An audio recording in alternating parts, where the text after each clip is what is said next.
Paul Martin succeeded Jean Chrétien as Prime Minister in 2004. An election a few months later left Canada with an unstable minority government, and the Afghan mission in Kabul was winding down. When I first became Prime Minister, one of the first meetings I had was in fact with the Secretary General of NATO. We were in Kabul, our troops were there, those decisions had been taken, we had performed very well, but we were due for rotation. And rotation, if you're going to protect your men and your women, is very, very important. Afghanistan was a commitment that was made under Prime Minister Chrétien. So from that perspective, it wasn't a priority for him. He had a strong desire to reestablish Canada's role in the world as a significant player, but he didn't see Afghanistan as the operation or the region in which to reestablish that role. The word he used over and over again was transformational.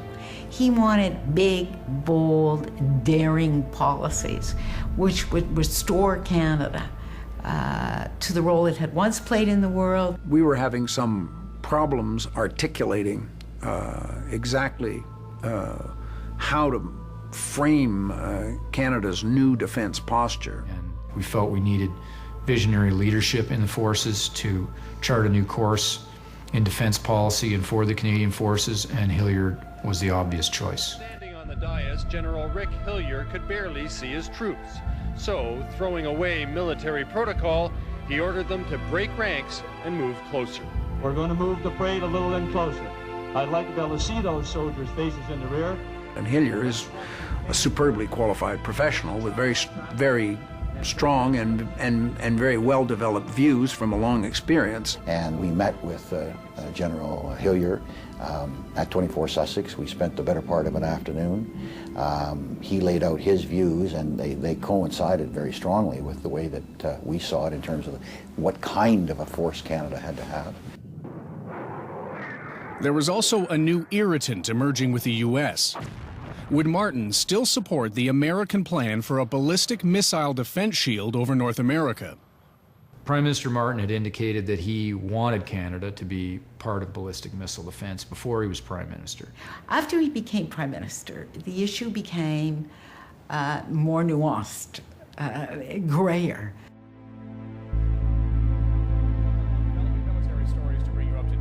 Ottawa has agreed to talk to U.S. Pentagon planners about a proposed new missile defense. The defense of North America is also the defense of Canada. The Prime Minister was promising the Americans a stronger security perimeter and dropping broad hints of participation in a continental missile defense system, as well as pledging to do more. We probably won't make much of a contribution because the U.S. is already building the radar stations and I personally regarded it more of a political matter than a genuine defense of North America matter. Martin on the issue of missile defense. However, the Liberals certainly seem to be leaning in the direction of supporting that. We were saying to the Canadians, we want you at the table.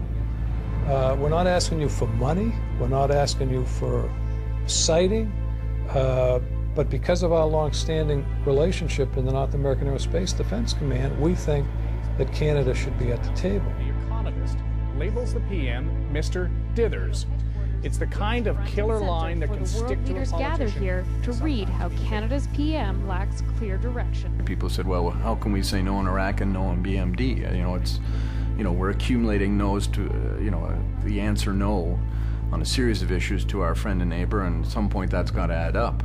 I did not believe participation in BMD was essential for us. But I'll tell you, it was tough slogging internally, because the overweening view was, you guys are making a hell of a mistake.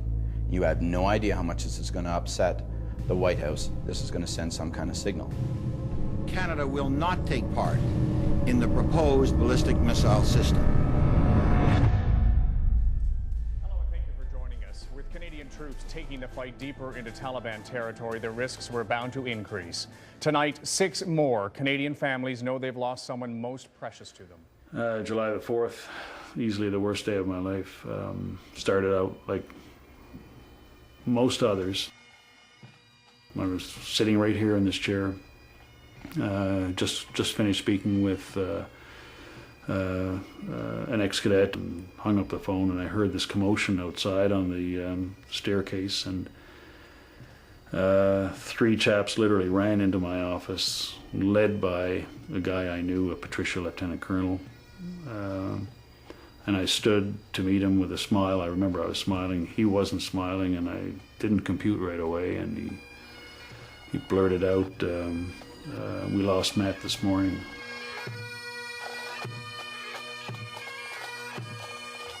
And I can't tell you what that means. There's a denial and there's a sort of acceptance, but in your heart of hearts, you know it's real.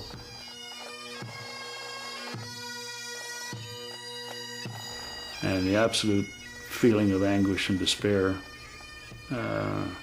just came over me, and I remember roaring something. Couldn't tell you what. And I hit that cabinet behind me to the point I thought I'd broken my hand, and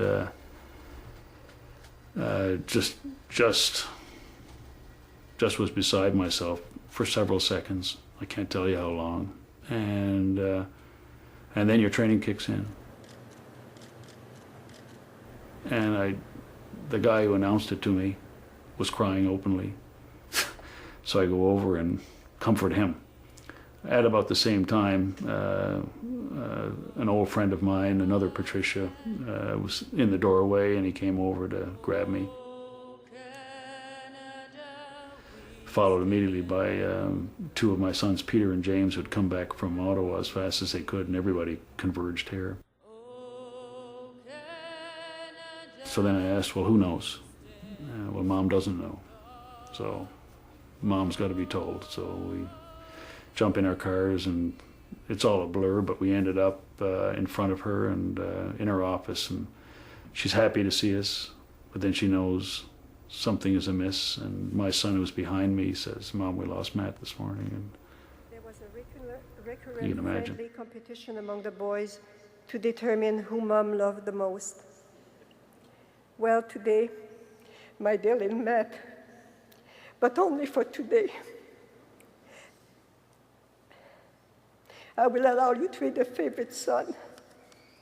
Je t'aime, Matt.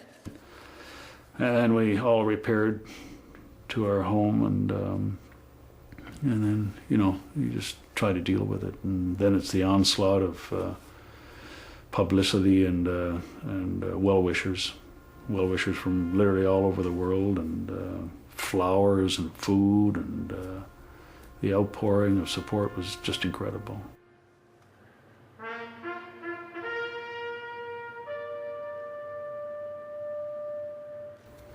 Yeah, that was the 4th of July. Yeah.